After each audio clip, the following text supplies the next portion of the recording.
sinasapian ng mga demonyo na siya isama niya. Ngunit hindi pumayag si Jesus. Sa halip ay sinabi niya, sa halip ay sinabi niya sa lalaki, umuwi ka na at sabihin mo sa iyong mga kamag-anak ang lahat ng ginawa sa iyo ng Panginoon at kung paano siya nahabag sa iyo. Verse 19, umalis ang lalaki at ipinamalita sa buong Decapolis ang ginawa sa kanya ni Jesus at namangha ang lahat ng nakarinig noon. Verse 21, si Jesus ay sumakay sa bangka at bumalik sa kabilang ibayo. Nasa baybayin pa lang siya ng lawa ay dinulog na siya ng napakaraming tao. Panginoon, kailangan po namin ng iyong revelasyon sa iyong mga salita sa umagang ito. Sa iyo po namin pinagkatiwala, O Diyos, ang pag-aaral ng iyong mga salita. Hayaan mo, Panginoon, ang iyong banal na Espiritu po, Panginoon, ang siya po mangunguna sa aming kalagitnaan. Panginoon, ibaba mo po ang iyong lingkod. Maitaas ka. Pangunahan mo po ko. Balik mo po ang lakas na nawala sa akin sa buong magdamag. Sa pangalan ni Jesus, ang tagumpay ng pangangaral na ito ay inaangkin namin. Amen. At amen. Praise God. So, maganda pong istorya to. Ano po? Ito po isa sa istorya. Nakikita natin na maliwanag po ang Ebanghelyo ng Diyos. Pero bago po yun, makita po natin ito. Gusto ko po na may dalawang event tayo na makita na magbibigay pansin, na bigyan natin ng pansin to. Yung unang event, sa verse 1, ano sabi doon? Ano sabi sa verse 1? Si Jesus at ang kanyang mga alagad ay dumating sa kabilang ibayo sa lupain ng Gerasenon.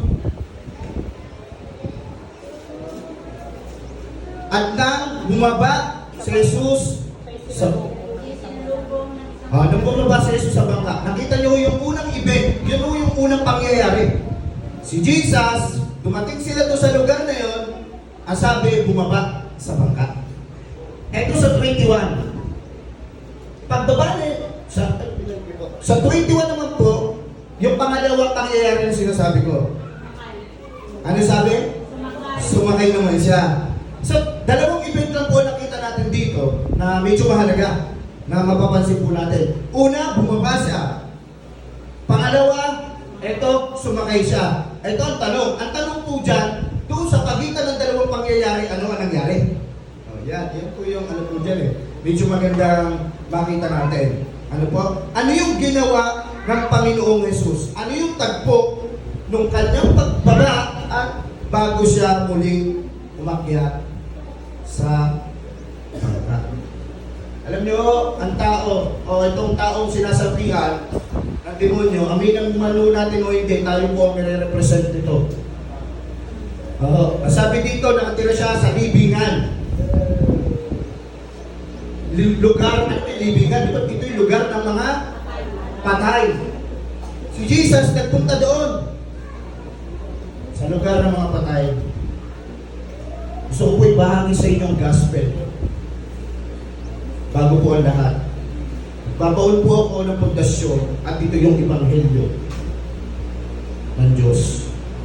Kasi, medyo nakakalungkot po na marami pong natanong si Pastor patungkol anong gospel, hindi po talaga nila alam. O alam na lang po sinagot nila.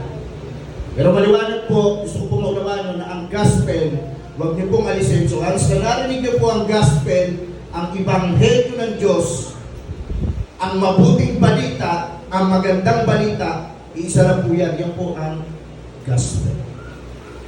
Ano yan? Ano po yung gospel? Ano yung gospel? O yan, magandang balita. Ano yung magandang balita? O yan na po yun.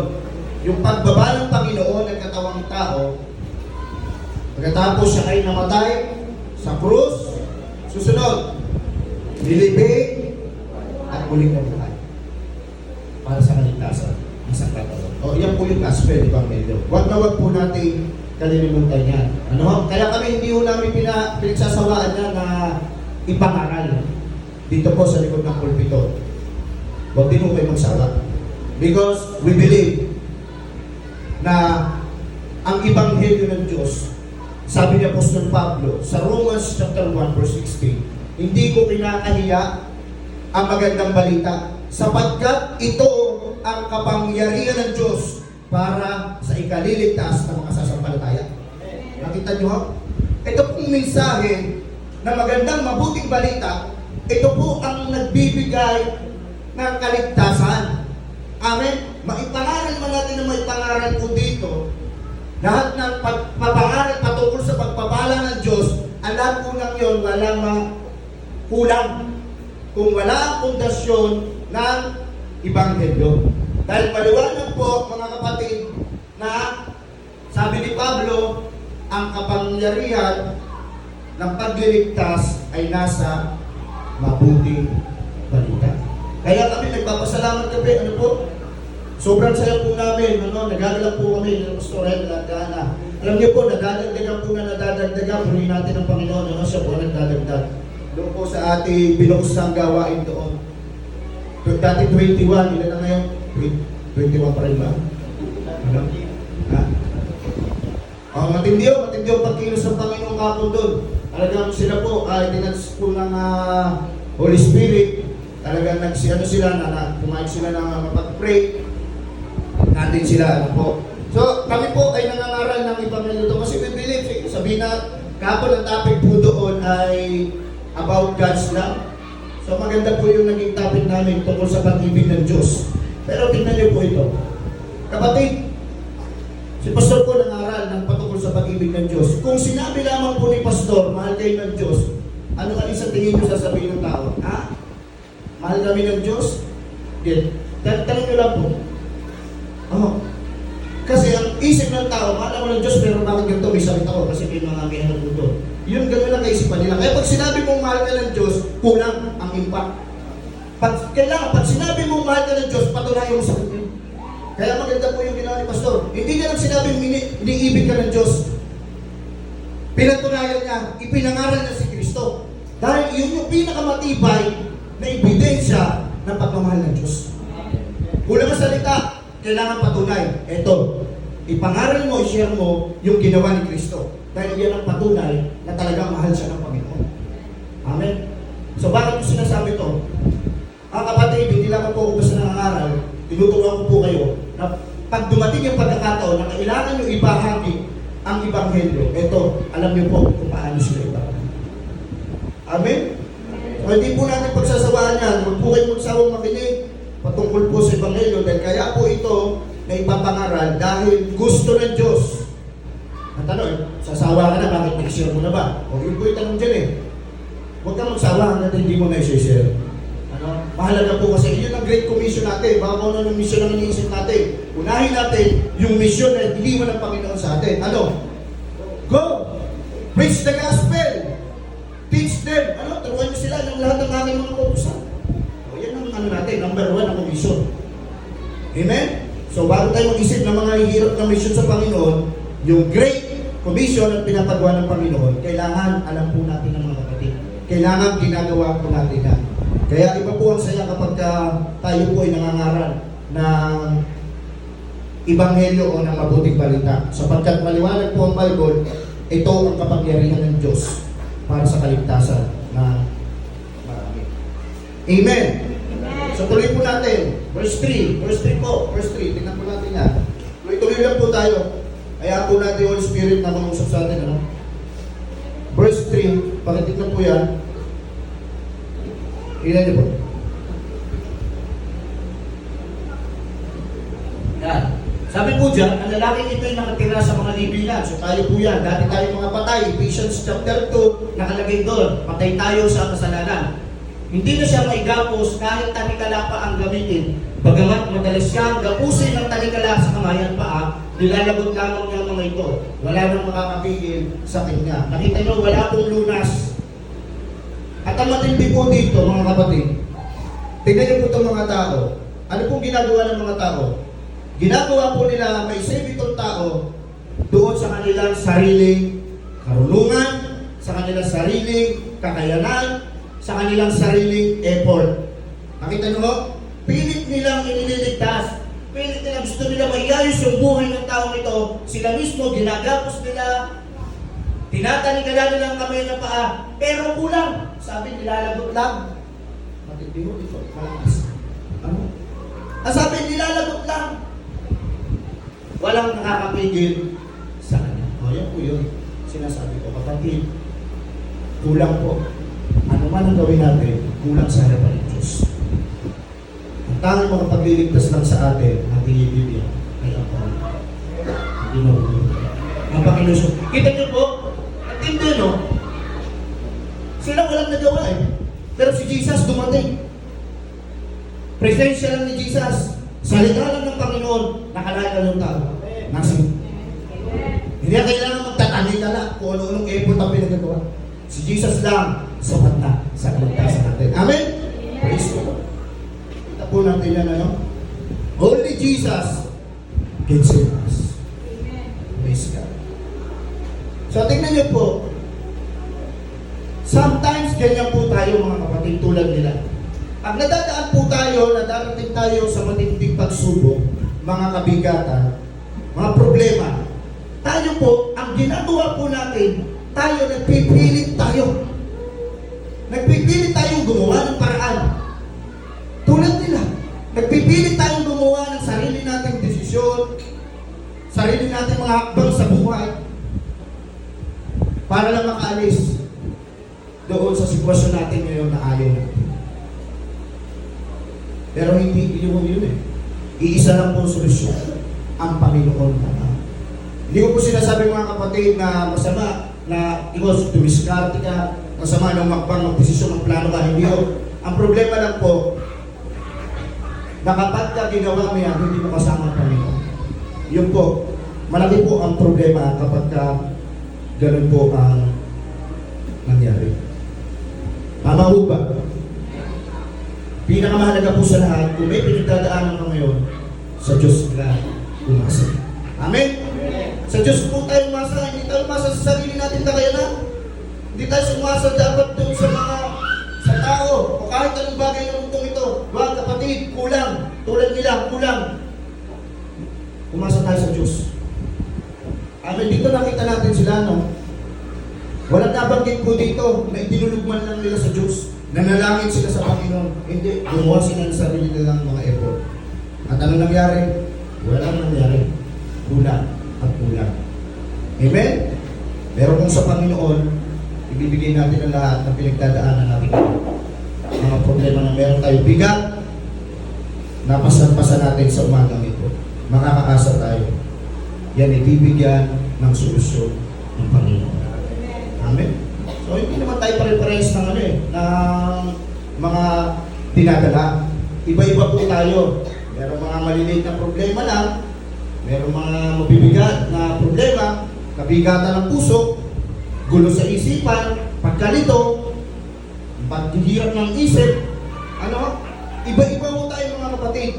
Pero bagamat iba-iba ang ating mga pinagdadaanan, sitwasyon ngayon, kapatid, parehas lang naman tayo. Iisa lang naman ang solusyon. Amen? Sino? Amen? Iba-iba ang problema, pero may isang solusyon. Yan ang ating Panginoon Hesus Kristo.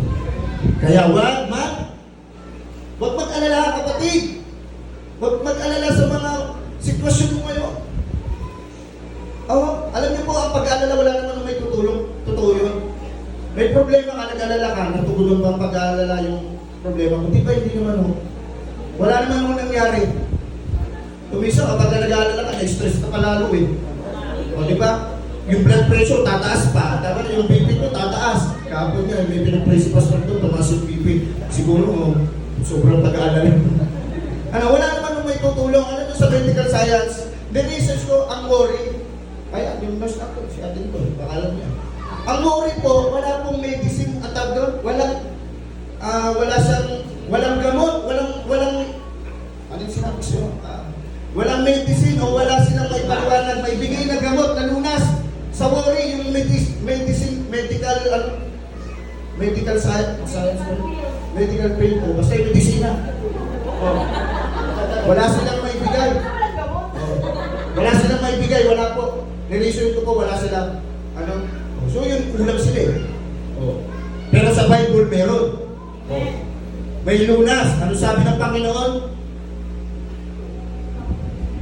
Lumapit kayo sa akin. Ano sabi doon? Cast all your cares. 1 Peter chapter 5, verse 7, ano sabi doon?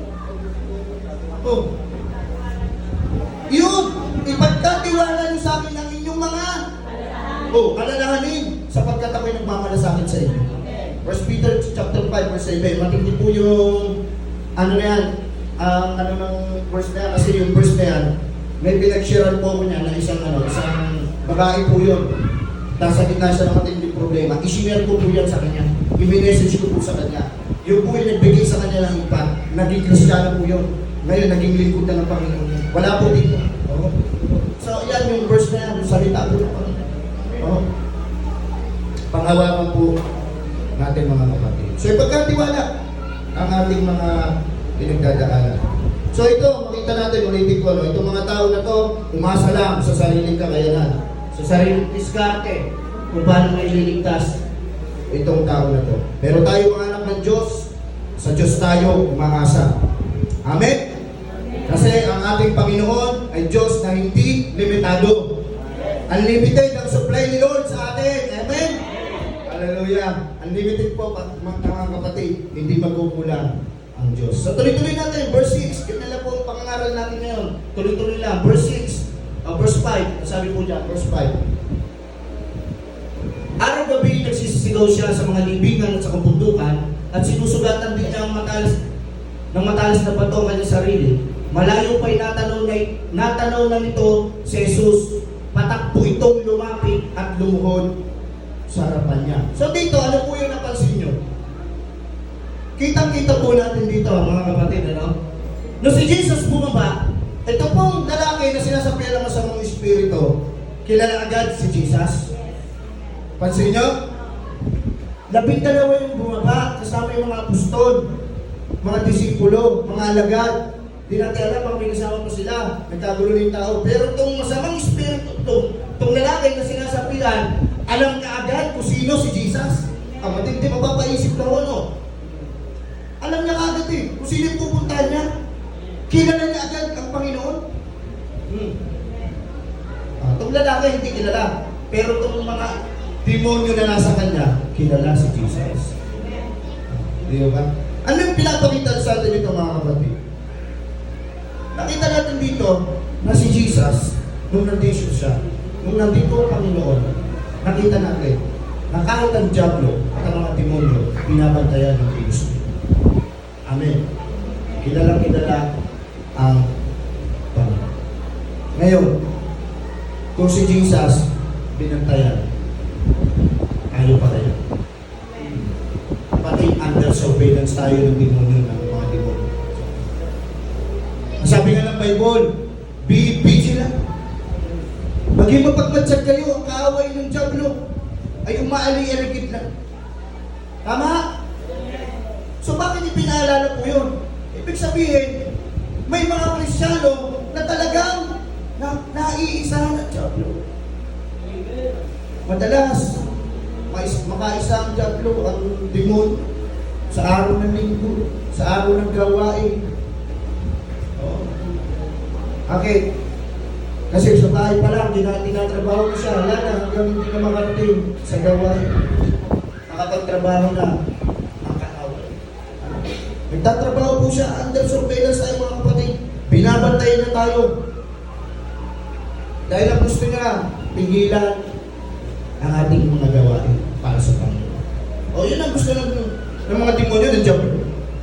Ngayon, ikaw alam mo na ito, papayag ka ba? Papayag ka ba na mapigilan yung ginagawa mo para sa Panginoon? Siyempre, alam mo na ito, hindi ka papayag. Huwag tayong pumayag, ilaban natin mga kapatid. Kahit medyo mahirap, ilaban po natin.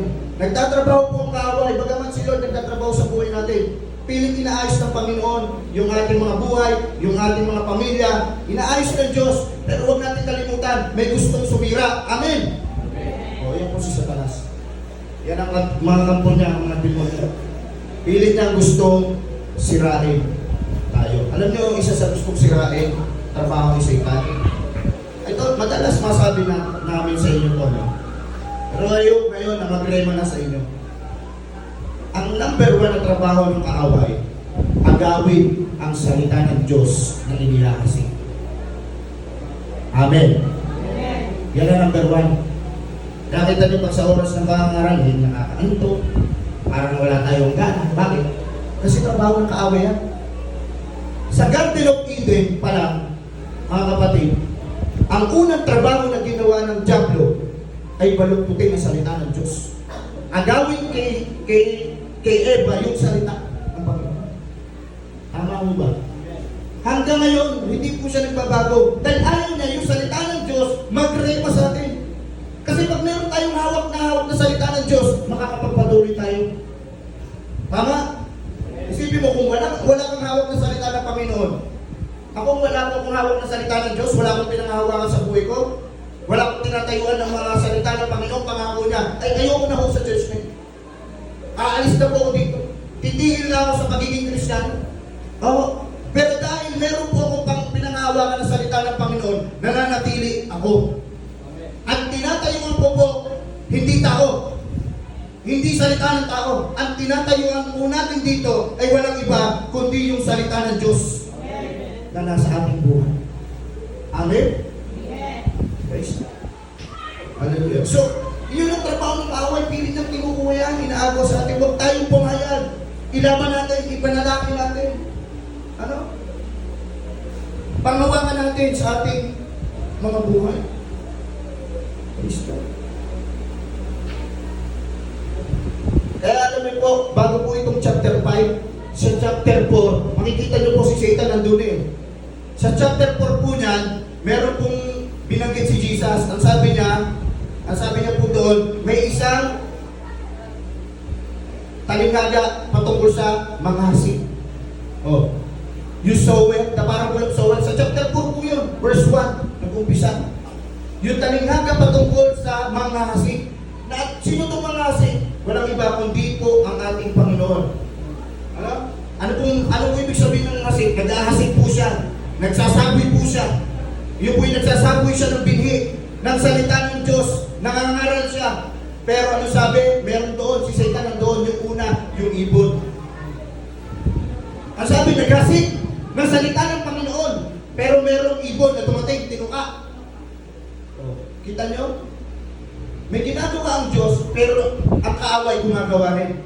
Anong ginagawa? Pinupuno, inaalis, kinukuha yung salita ng Diyos na tinatanggap natin.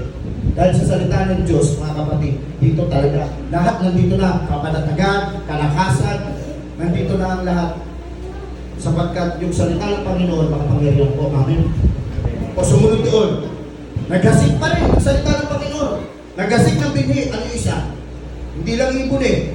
O sino naman si Satan doon? Yung mga damo. Di ba meron naman mga damo? Yun naman yung sumakan. O, ano ibig sabihin naman doon? O, edi nasakal ng mga bagay ng mundong ito. Dahil nasakal, naipit na, nasobrahan na siguro ng mga bagay ng mundong ito, ng mga makumundong bagay, yun. Hindi na lumago, sabi ng Bible. Kita nyo ho? So doon pa lang, nakita natin, si Satan, talagang kumikilos at ang isa sa pinakamatinding ginagawa niya, agawin ang salita ng Panginoon sa atin. So, ulitin ko, wag nating hayaan. Yun ang pinapantayan ng kaaway sa atin. Okay? Pero huwag kayong mag-alala mga kapatid. Nasa atin si Jesus. Amen? Wala pong anak ng Diyos ang pwedeng hawakan ng Diablo. Amen? Wala po. Nakasulat po yan sa Bible. Hindi po sila pinagpayagan. Wala po sila karapatan na hawakan ang anak ng Diyos. Ang mga Kristiyano, hindi kaya hawakan ng mga demonyo. Amen? Amen. Pero may pagkakataon, pinahihintulutan ng Diyos. Tingnan po ito. Ito po kung bakit nasabi ko na walang karapatan ng Diablo, ang demonyo, na hawakan tayo. Hindi po, balik po. Verse 11 to 20. Tingnan po ito. Verse 11. Samantala, sa libis ng bundok ay may malaking kawan ng mga baboy na nagsisikain. Baba po. 12. Nagmamakaawa kay Jesus ang masasamang espiritu. Papasukin mo na lang kami sa mga baboy. Pinahintulutan niya sila, kaya't lumabas sa lalaki ang masasamang espiritu at pumasok sa mga baboy. Kita niyo? Kahit po pagpasok lang nila sa baboy, wala silang karapatan. Nakita niyo ba? Kailangan pa nila ang permiso ng Panginoon. Hindi sila pwede, alam niyo, demonyo, hindi sila pwedeng gumalaw o magbang. Hanggat hindi sila pinahintulutan ng Diyos. Kita niyo? Baboy na lang yung papasukan, hindi pa nila magawa. Kailangan pa humingi sila ng pahintulot sa Panginoon. Kita niyo? Kaya wala akong karapatan na basta magdesisyon ng demonyo. Napakailaman ang buhay natin. Wala ko. Kung hindi ko pa hinitulutan ng Diyos. Remember, si Job, mga kapatid, si Job, si Satan, nanghingi ng pahintulot sa Diyos. Umaari, baka pwede kong, di ba, subukin yan si Job. Oh. Anong ginawa ni Satan? Anong ginawa? Di ba? Ang sabi ng Panginoon, sige, pinahintulutan siya, hindi. O, ano lang nagawa ng pakialaman? Pansinin niyo po yan. Ano lang nagawa ng pakialaman? Ang nagawa lang po niya pakialaman, lahat ng bagay na meron siya. Lahat ng pagmamayari niya. Tingnan niyo po, pakialaman po, sa Job chapter 1 verse 12. Ipapakita po ko sa inyo, Job chapter 1 verse 12. Sinabi ni Yahweh kay Satanas, sinabi ng Diyos kay Satanas, kung gayon, gawin mo ng lahat ng gusto mong gawin sa Kanya. Dito po sa Tagalog, NBB version, makita po natin, ang sinabi po, kung gayon, gawin mo ng lahat ng gusto mong gawin sa Kanya. So medyo nasyalo ng konti. Lumabnaw ng konti yung original text. Kasi dito sabi, gawin mo ang lahat. Yes, lahat ng gusto mong gawin sa Kanya, gawin mo. Ano? Wag mo lamang siyang sasaktan. Medyo sumalo. Ito po yung original niya, mga kapatid. Sa Hebrew po magkasulat, ito po, sabi dyan, and said Yahweh to Satan, behold, all that, ang sabi, all that he has is in your hands. Wag mo lang kukunin ang buhay. Makita nyo? Doon ka gawin mo lahat ang gusto mo sa Kanya. Pero dito, sa original text, ang sabi ng Panginoon kay Satan, ang lahat na meron siya ay nasa iyong mga kamay, nasa iyong kapangyarihan. Meron kang authority sa lahat na meron siya. Oo. Kapatid, bagamat kung minsan nakakakilos ang kaaway, saan? Sino ba, ano ba yung naano kay Job dito? Di ba una yung kanyang kabuhayan, mga kapatid. Pangalawa, yung kanyang pamilya. Pangatlo, yung kanyang kalusugan. Ang lahat ng yan, napakialaman ng kaaway. Tama mo hindi? Pero may isang bagay na sinabi ng Diyos sa huwag mong pakialaman. Dahil wala kang karapatan dyan, wala kang authority. Ano? Yung buhay. Okay?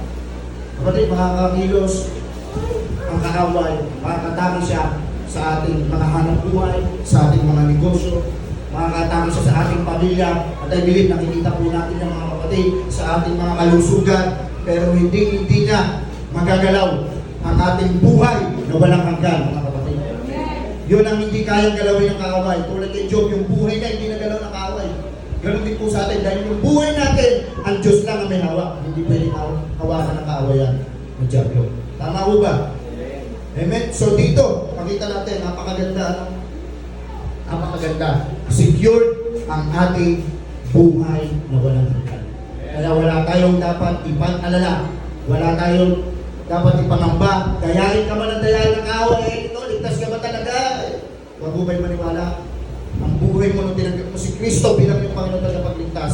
Sa puso mo, nanampalataya ka sa Kanya, kapatid, tayo ay tunay na nasa kamay na ng Diyos. Yung spirit natin, buhay na. You are a new, ang sabi lang, you are new creation. Ikaw ay bagong nilalang. Ano yun? Matangos na ba ilong mo? Mabait ka na ba? Hindi ka na ba masungit? Yung ba'y bagong nilalang? Hindi yun. Ang ibig sabihin po noon ay kay bagong nilalang, ikaw ay buhay na ang iyong spirito. Oh, kasi hindi naman ulo na born again tayo, kapatid, hindi na po tayo mainitin ng ulo. Sino po dito na born again na bago ang lahat sa'yo?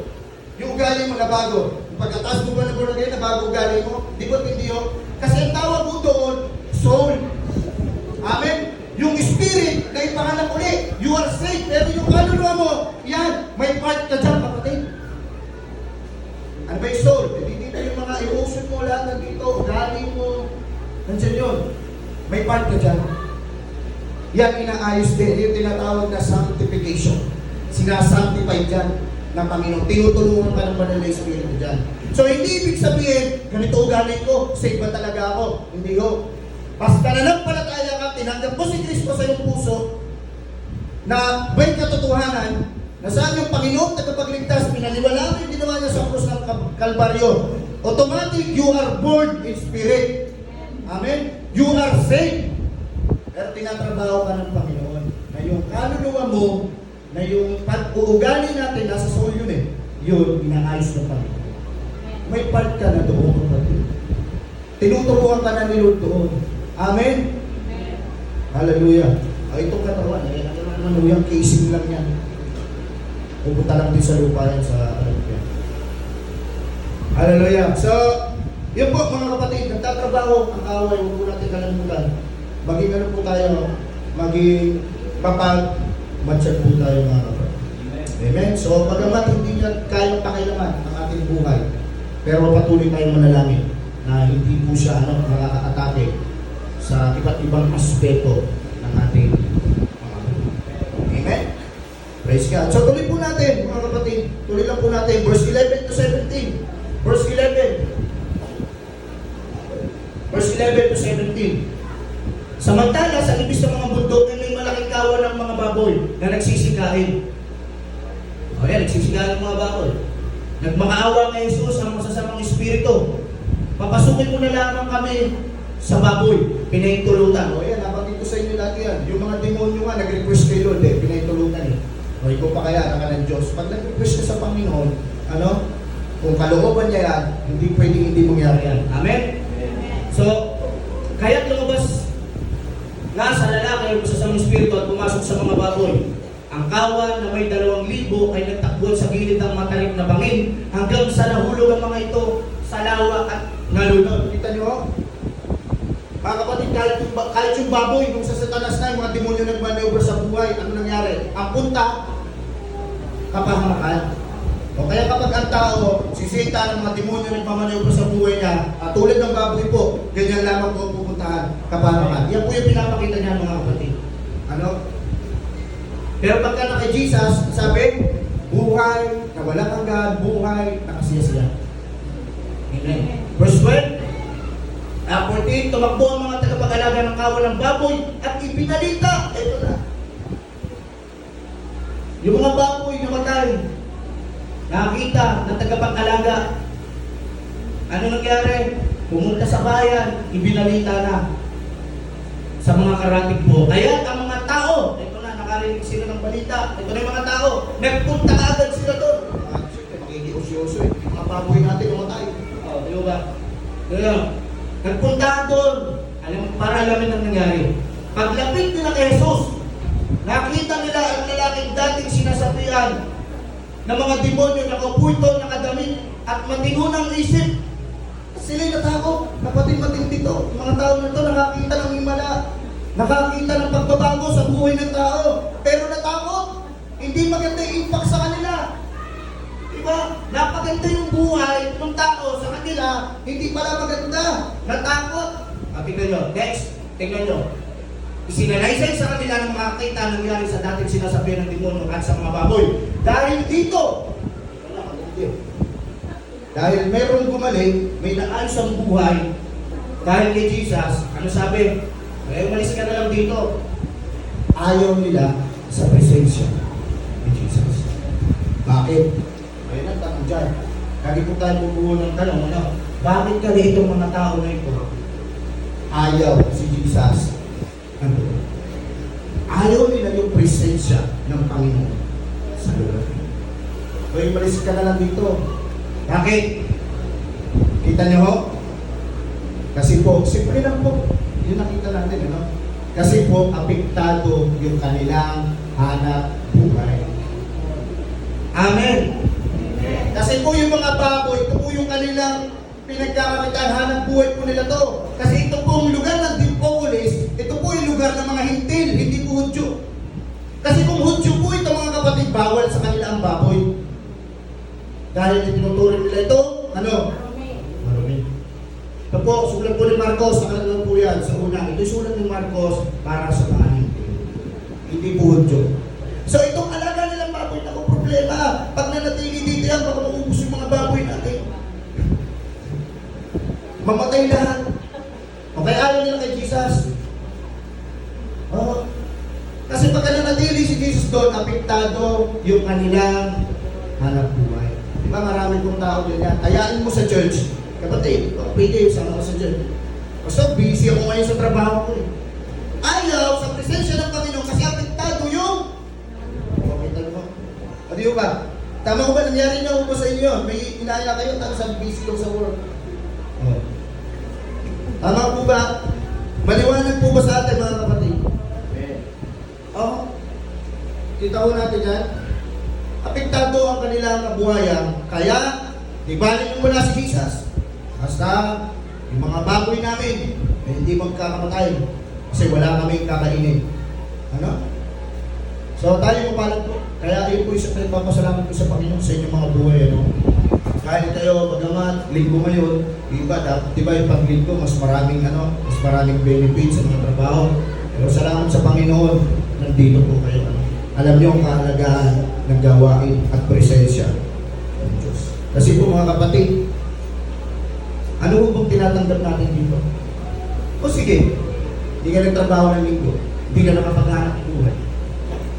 Pero, kapatid, tatanggap ka naman din dito eh. Kanya nga lang, hindi temporary bagay. Tatanggap ka dito, spiritual na bagay. Hindi ka tumanggap ng sahod.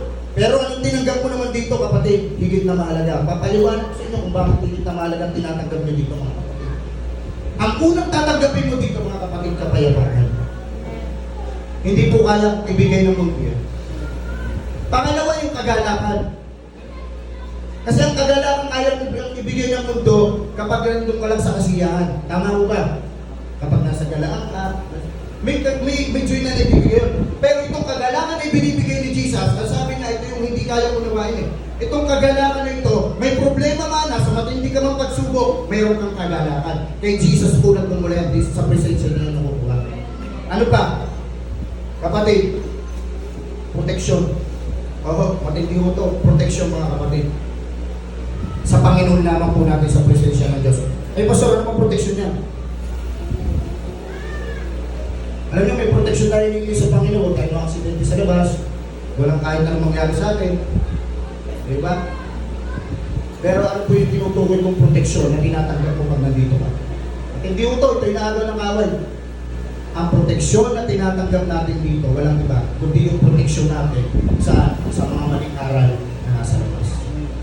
Kasi pag nandito ka, tinuturuan ka, nakakapangkinig ka ng pagtuturo ng pangangaral, yun yung nagiging proteksyon mo na oras na lumabas ka, nakarinig ka ng mga maling aral, may proteksyon ka. Alam nyo, napakahalaga po ng proteksyon natin, spiritually. Bakit ito po? Matinding kapahamakan na nadadala sa atin. Pagka wala po tayo proteksyon spiritual. Kaya salamat sa Panginoon, pag nandito tayo, binibigyan na tayo ng katuruan ng pangangaral na nagiging proteksyon natin sa ating mga pananampalataya. Amen? So yan, spiritually po yan. Hindi madaling magustuhan ng tao kasi nga po spiritual. Hindi po kaya unawain yan ng mga tao walang encounter sa Panginoon. Mahalaga po ang spiritual na katuruan, mga aral. Bakit?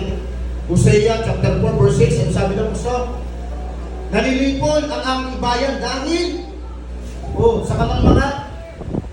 Kung wala tayong proteksyon spiritual doon sa aral ng Diyos, doon sa mga katuruan ng Panginoon, may kapahamakan po. Diba? Kikita niyo po yan? Nagkakanda mali-mali po ang takbo ng ating buhay dahil kulang tayo sa salita, sa aral ng Panginoon. Amen ba? So dito po sa presensya, mga kapatid, maganda po. Grabe po yung tinatanggap natin. Tingnan niyo po, meron po isang nakitang picture kagabi, kanang madaling araw pa lang, alas 3, na isama ko po dyan.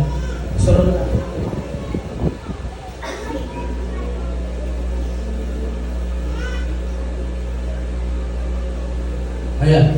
Nasabi dyan, nakita ko, inuwa ko siya, nagsuot ko siya, hindi nasusukat ang pagpapala sa material na bagay.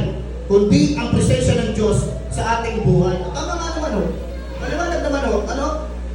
Hindi mo usapatan ng pagpapala yung mga material na bagay. Kasi meron ka material na bagay, hindi ka na, ala ka namang joy, ala kang kapayapaan. Masasabi mo bang blessing? Meron ka lahat ng kayamanan ng mundo. Wala kang kasing kagalakan. Masasabi mo bang pagpapala? Nasa iyo ang buong mundo. Sa iyo na lahat. Lahat ng karyan sa buong mundo, wala kang pag-ibig. Masasabi mo pagpapala. Tama mo hindi? Kaya tama po sinabi niya, hindi nasusukat ang pagpapala sa mga material na bagay, kundi ang presensya ng Diyos sa ating buhay.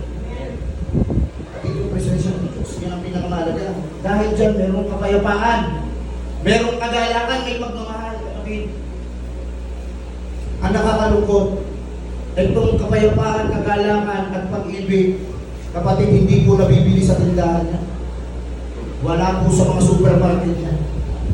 Yan po'y nasa presensya lamang ng Panginoon. Amen? Kaya mamili ka. Gusto mo magulong pag-iisip? Umalis ka sa presensya ng Panginoon. Gusto mo ng kalungkutan, kapigatian? Umalis ka sa presensya ng Panginoon. At kung gusto mong maranasan na parang walang nagmamahal sa'yo, umalis ka sa presensya ng Panginoon. Tawag po tayo lang sa Panginoon. Nasa Kanya na po ang lahat. Amen? Amen. Yes. Nasa Panginoon po lahat. So verse 18 to 20. Verse 18 to 20.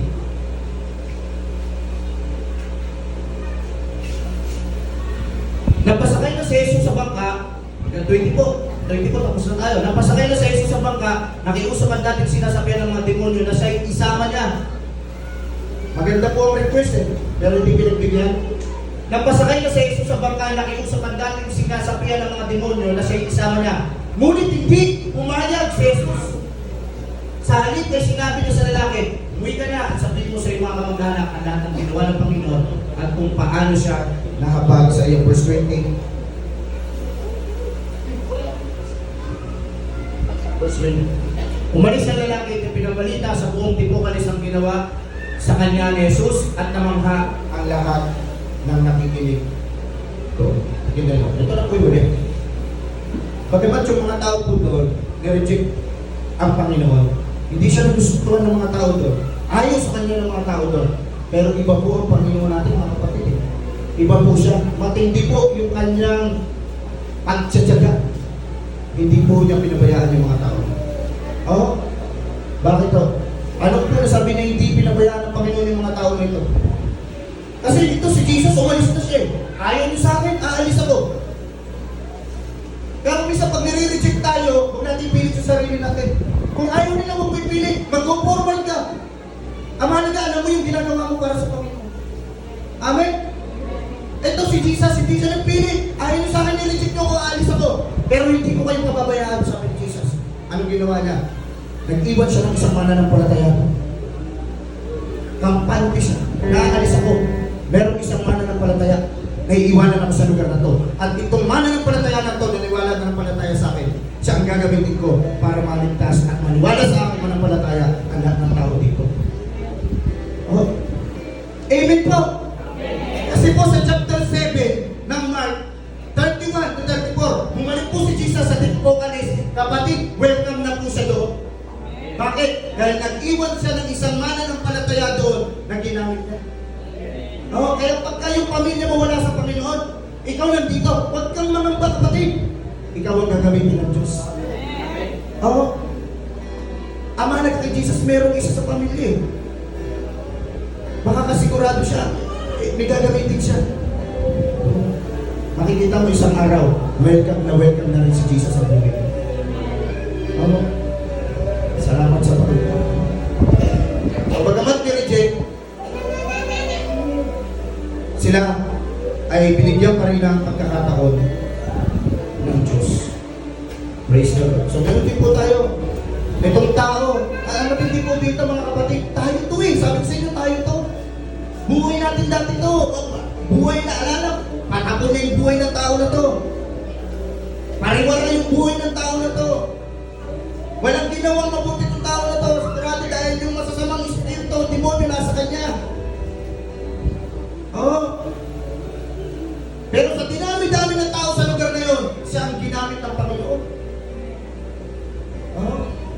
Ganyan po, kabuti ang Panginoon. Pinipili niya po, hindi yung malalakas, mahinig. Pinipili niya, hindi matatalino. Sabi niya, di mga mama, para ipaliyak mo. Kaya kung meron kang, kung ang background mo pangit, walang problema. Ang mahalaga na kay Jesus ka, gagamitin ko ng Panginoon, wala kang dapat ikahiya. Amen? Ito, tao na to, hindi nag-aral ng Bible school. Pero nagamit ni Jesus para mga huwag natin sasabihin na, Pastor, hindi ko kasi kaya ipangaral. Hindi ko kaya magsalita. Ano sasabihin ko sa kanila? Tsaka, Pastor, sino ba ako? Huwag ka mag-alala, si Moses, ganyan din na naging katwiran niya. Ganyan yung reason niya kay Lord. Sino ba ako, Panginoon, para umanap sa paraon? Oh. Ano sasabihin ko sa kanila? Nagre-reason out pero mabilis. Mabilis po ang Panginoon. Ang sagot ng Panginoon sa kanya. Nung nagre-reason out siya sa mga pinapagawa, hindi ko kaya. Ano sabi ng Panginoon? Huwag ka mag-alala, hindi kita pababayaan. Yun lang, sapat na kapatid. Yung alam mo, kasama mo, Panginoon, wala kang cave, saan mo walang cave? Wala kang kapirahan para mangaral, wala kang kalakasan, wala kang kalakasan ng loob, wala kang kakayanan, mali. Isang tabi mo lahat dyan. Ang mahalaga, meron kang Kristo sa buhay. Magagawa mo ang pinapagawa niya. Amen? So wala tayong dapat ikaya na i-share natin ang Panginoong Jesus. Ibahagi natin yung pagkakakilala natin sa Kanya. Ibahagi natin yung mga ginawa ng Panginoon. Amen po ba? So, ito po tatapusin, ano? Alam niyo po itong istorya ng mga kapatid. Bago po dumating yung verse 1 ito, sa kahuli yung verse 4 ng chapter 4, nakalagay po ito. Ano po yung nakalagay ito? Sa kahuli yung chapter. Bago po yung verse 1 ito,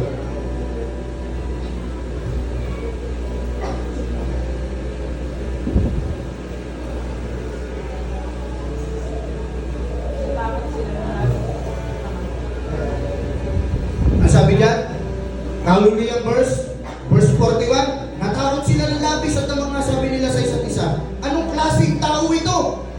Pati ang hangin at dawa ay sumusunod sa kanya. Dito po nung sila'y nasa bangka, ipinakita po ni Jesus yung kanyang authority. Na yung hangin, yung lawa, yung bagyo, kaya niyang utusan. Amin po ba? Pero pagdating po dito, mas matinding authority ang pinakita niya. Ipinapakita po kasi ni Jesus dito sa mga tagpo na ito, yung kanyang otoridad, yung kanyang kapamahalaan, yung kanyang kapangyarihan. Doon sa kabila, sa chapter 4, pinakita niya authority niya sa lawa, sa bagyo, sa hangin. Dito ipinakita niya authority saan? Sa mga demonyo mga kapatid. Pinakita niya authority niya. Na itong demonyo, wala talagang isang salita lang ng Panginoon. Alam niyo po ba yung salitang legion? Di ba sabi niya, nung tinanong siya ni Jesus, sinong pangalan mo? Si Legion. Marami kasi kami. Alam niyo po salitang legion, doon sa Roman army, doon sa mga kasundaluan ng Roman panahon na yun, kung ilan yung bilang ng legion, ng batalyon, 5,120. Yan po ang bilang.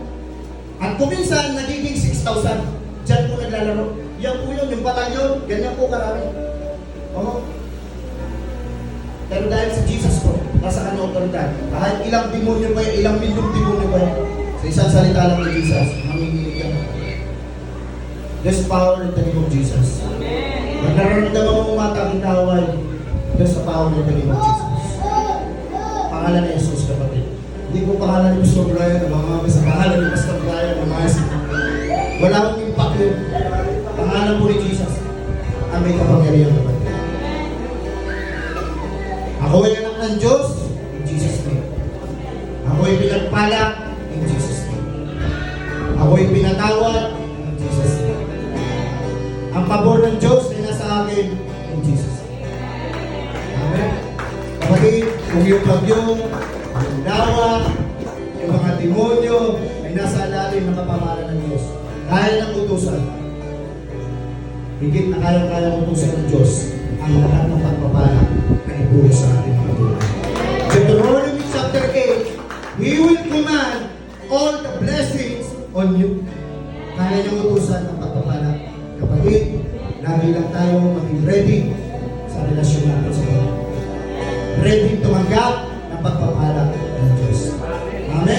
Do you believe that? Mula Hilaga, Kanluran, Timog, anak ng blessing dyan, ibubuhos ng Diyos sa'yo. Hallelujah! Kailangan lang handa ang puso. Amen? So yun po, ang isang Diyos. Yan po ang istorya na binasa po natin tagpo. Kung ano man po ang mensahe ng Diyos na binigay niya sa atin sa ating individual, panghawakan po natin yun. Huwag nating hayaan na maagaw. Amen? Praise the Lord. Tayo dito ngayon at manalangin.